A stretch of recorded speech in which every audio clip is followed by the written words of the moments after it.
Penanganan dari kelembagaan itu ini juga memang tidak jelas. Jadi negara hukum yang baik apabila kelembagaannya ini adalah juga benar. Nah, ini kelembagaan kita kan ya tadi itu kan ada higi-pegi, patuh dan lain-lain. Akan tetapi lembaga-lembaga penegakan hukumnya itu selalu di bawah presiden. Ya. Jadilah membuat kelemahan. Kalau penegakan hukum itu ya artinya kalau kepolisian itu tidak di bawah presiden, kejaksaan tidak di bawah presiden, ya. Jadi sekarang KPK udah di bawah presiden ya. KPK tidak di bawah presiden, artinya aku yakin itu penegakan hukum akan jalan. Sekarang ini harusnya ini Bawaslu. Nah ini kalau mau penegak hukum nih, kalau mau gap-gap tuh, walaupun saya pesimis ini Bang Edi, ya kan? Ya betul ini ada partai baru yang belum punya infrastruktur di tempat saya aja dia belum punya pengurus kok di Palembang itu, di kabupaten, di tempat lagi di Sumatera Barat, tapi dia begitu masif menyebarkan yang namanya balihonya besar-besaran, ya kan? Spanduknya besar-besaran, baik spanduk tentang capres mau spanduk caleg-calegnya di sekitar sini, di depan kantornya Herman aja ada besar, jauh-jauh seperti itu. Kita kalkulasi itu berapa uang yang dikeluarkan, uangnya harus diminta dari mana uang itu? Harus. Yang masang siapa? Iya kan? Uang itu dari mana? Karena pasti uang itu tidak akan tercatat di dalam dana yang namanya RKDK. Tidak mungkin tercatat itu. Rekening khusus dana kampanye nggak akan mungkin tercatat. Negeri hukum yang baik adalah apabila kelembagaannya itu benar. Kira-kira gitu. Nah, tadi pertanyaan pertama adalah sudah ditemukan apa namanya tadi dokumen sejak tahun 2014, 19 ya? 19 tapi tidak ada tidak lanjut. Kadangkala Mas, kelembagaan kita juga penanganan dari misalnya ini kasus Mas Edi, ini kasus Mas Torik, itu juga beda juga. Ini kasus Pak Ahmad Yani, ya tidak mungkin polisi akan berani manggil Pak Ahmad Yani, orang dia soalnya banyak toh. Tapi coba kalau Edi langsung dia dipanggil. Nah, itu penanganan dari kelembagaan itu ini juga memang tidak jelas. Jadi negara hukum yang baik apabila kelembagaannya ini adalah juga benar. Nah, ini kelembagaan kita kan ya tadi itu kan ada higi-pegi, patuh dan lain-lain. Yang kedua, kalau bisa disimpulkan adalah tentang budaya. Kebiasaan masyarakat kita ini kalau sudah melihat yang benar dan yang salah, seolah tidak ada suatu apa-apa, kalau tidak menyangkut dirinya, meskipun pada akhirnya itu nanti akan kena ke dirinya, ya kan? Jadi misalnya kalau Edi Mulyadi sebagai wartawan dihukum, itu wartawan lain tidak punya empati, yang punya empati mungkin pembelanya aja, gitu kira-kira gitu. Nah, itu budaya seperti itu. Kalau kita dapat uang, walaupun kita disuruh mengatakan kalau Natal itu hal yang wajib, ya mau gitu. Tapi kalau misalnya bagaimana budaya kita ini, kalau misalnya orang bilang Natal itu katakan tidak wajib misalnya, itu belum ada. Jadi budaya kita masih permisif dengan kepentingan pribadi atau pragmatis.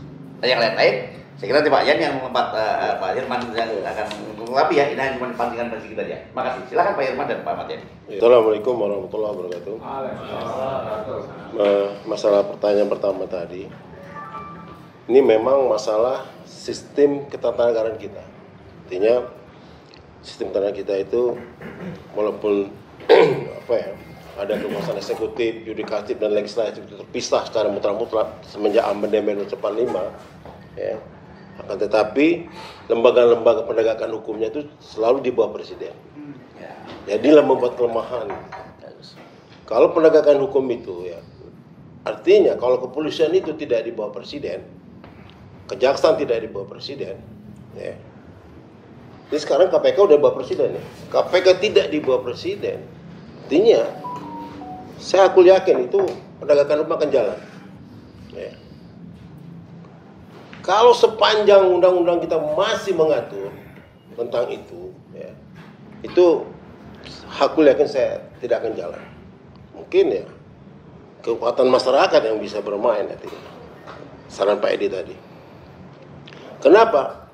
Sudah sangat jelas dari 2009, 2014. Ini kan udah permainan lama ini sebenarnya. PPATK ini ada permain lama.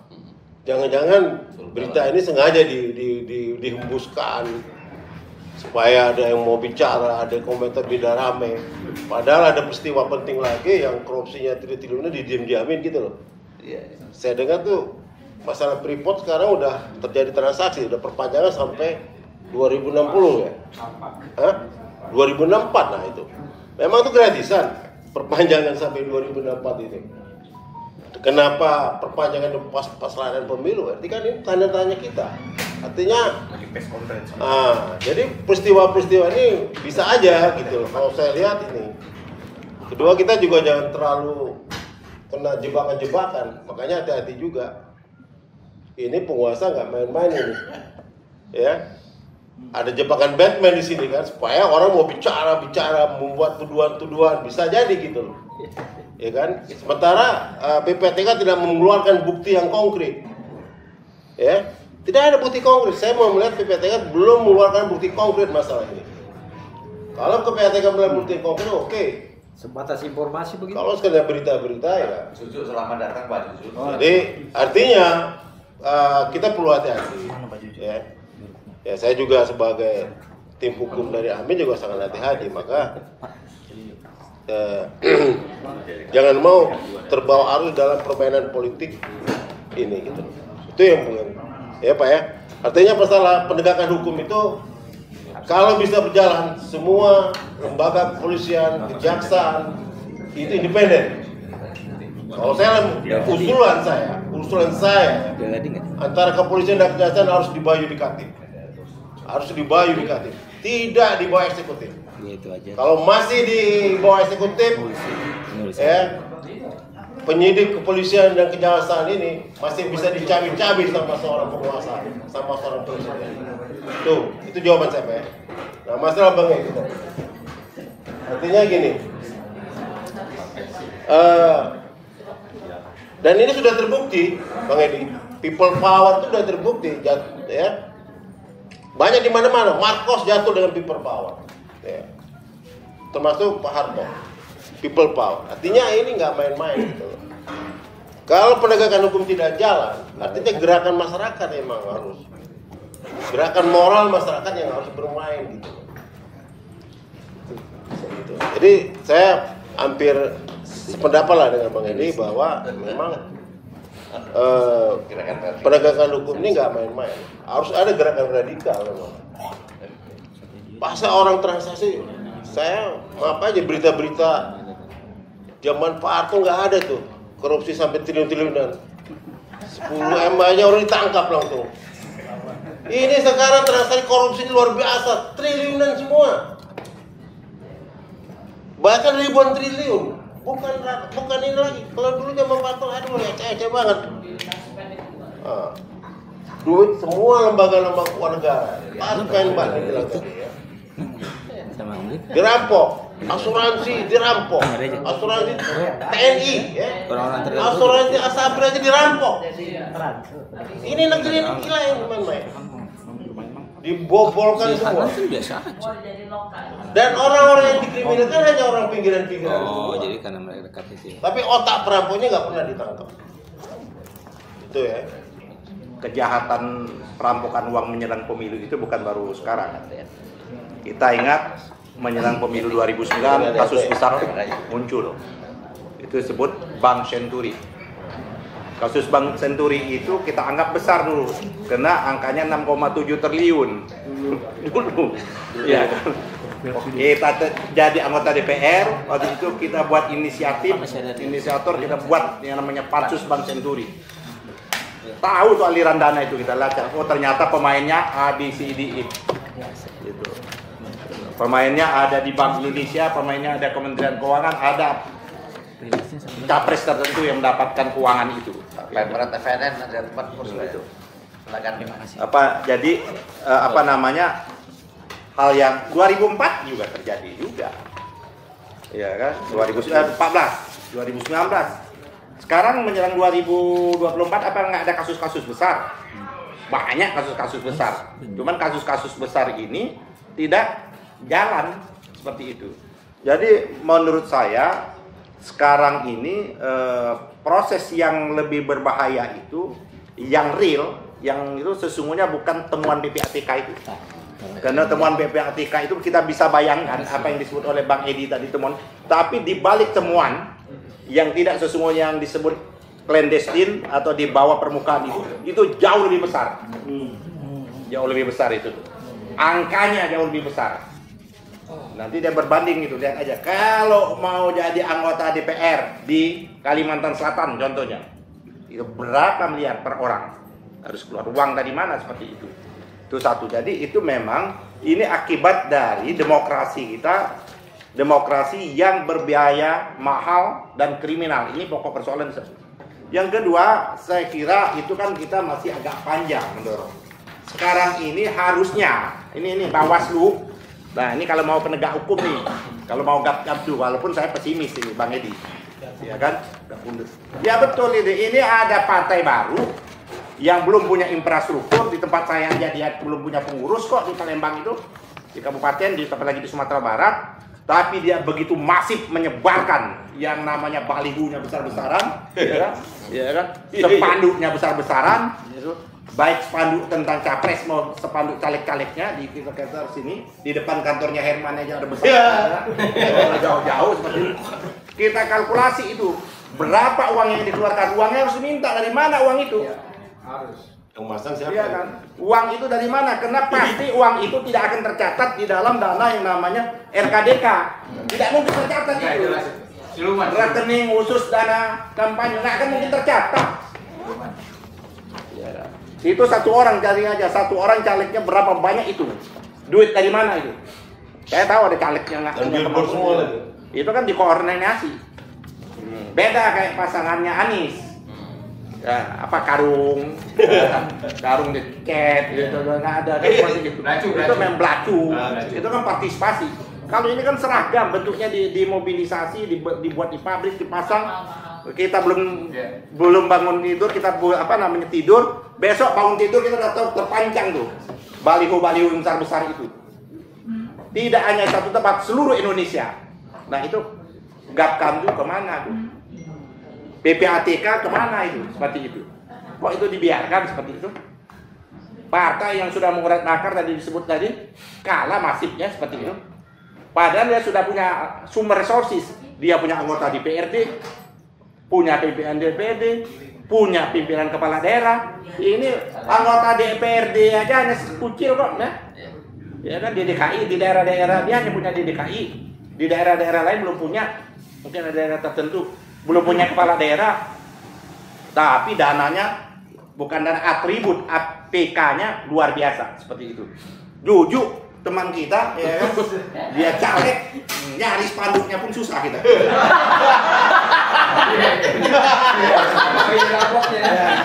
Di bawah tanah. Fiber optik. Jadi kalau kita mau, ini yang konkret aja, kita nggak usah berwacana nih teman-teman media nih. Satu, kita mau nggak rame-rame geruduk itu Gapkamdu? Coba periksa, kita minta segera periksa ke KPU itu partai itu caleg itu duit dari mana? Periksa. Nah, itu yang lebih konkret dong seperti itu. Kan ada batasnya seperti itu. Ya. Itu kalau kita mau konkret. Terus yang kedua PPATK, pasti Pak Herman PPATK ini dia pasti sudah menyampaikan dokumen datanya ke penegak hukum. Kenapa dia tidak mungkin bisa menyampaikan ke publik? Kalau dia menyampaikan ke publik dia ada tindak pidananya. PPATK itu.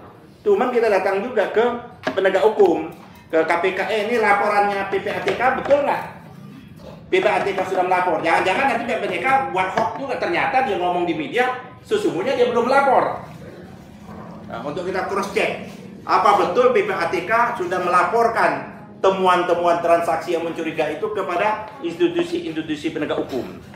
Yaitu pertama kejaksaan, kepolisian, ini menyangkut TPPU-nya. Menyangkut tindak pidana pemilunya, sudah lapor belum dia ke Bawaslu dan lain sebagainya. Jangan sampai dia gimmick-gimmick saja, ya, gitu. Ternyata dia nggak lapor. Ya kan? Oleh karena itu, mari kalau dia nggak lapor, PPATK nggak lapor, kita lapor balik PPATK. Berarti dia membuat kegaduhan, kebohongan.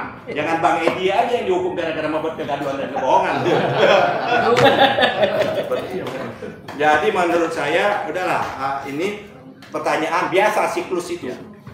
Karena negara kita masih dalam keadaan memang yang sakit. Kalau Pak Mahfud menyatakan di langit ada korupsi, ya, di laut ada korupsi, di darat ada korupsi, kanan kiri ada korupsinya. Hari ini kan menjadi kenyataan. Nah, oleh karena itu pesan yang kita ingin sampaikan, ya kan, kepada rakyat, kepada terutama saya minta juga lembaga-lembaga keagamaan, ini penting. Kita butuh fatwa lembaga keagamaan, MUI, PGI, MAUI, apapun, segera mengeluarkan fatwa keagamaan mereka menyatakan haram memilih baik partai, caleg maupun pemimpin yang bagi-bagi duit. Seperti itu. Satu. Yang kedua, kita minta segera secepatnya. Yang kedua, kita geruduk juga dong. Kita harus geruduk ini. Geruduk yang nama Bawaslu itu udah jelas nampak di video-video. Kan ada orang cawapres membagi-bagikan duit kan? Amplop. Ada. Langsung. Ya, cawapres, bokil. Oh, Samsul. Ya, Samsul. Itu. Karena ada udah jelas ada videonya. Ada bagi-bagi dia.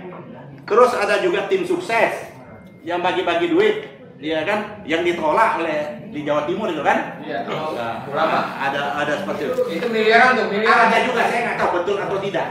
2019. Saya 2019, saya nggak tahu. Jangan-jangan ada juga yang bagi-bagi buku, ya kan? Tapi ada gambar capres tertentu yang dilakukan oleh petinggi negeri ini. Kan ada itu yang bagi-bagi. Videonya kan beredar juga. Nah, oleh karena itu menurut saya itulah tugasnya Gapkapdu dan media sudah berpartisipasi. Paling tidak media sosial sudah berpartisipasi. Ini yang harusnya kita dengungkan lagi. Jadi menurut saya kalau kita ingin menghentikan praktek pemilu kriminal dan pemilu berbayar ini harus segera kita hentikan. Ya. KPU kita udahlah. Kalau saya kepercayaan saya kepada KPU itu udah minim. Ya, sudah minim karena kita laporkan juga ke DKPP hanya memberikan peringatan keras. Peringatan pertama doang. Peringatan terakhir katanya seperti itu. Dan tidak ada tindak lanjut yang jelas memecat atau dan sebagainya. Termasuk juga Bawaslu juga. Ini kan harmonisasi. Nah, kalau ini tetap kita biarkan dan itu dibiarkan nanti akan terjadi.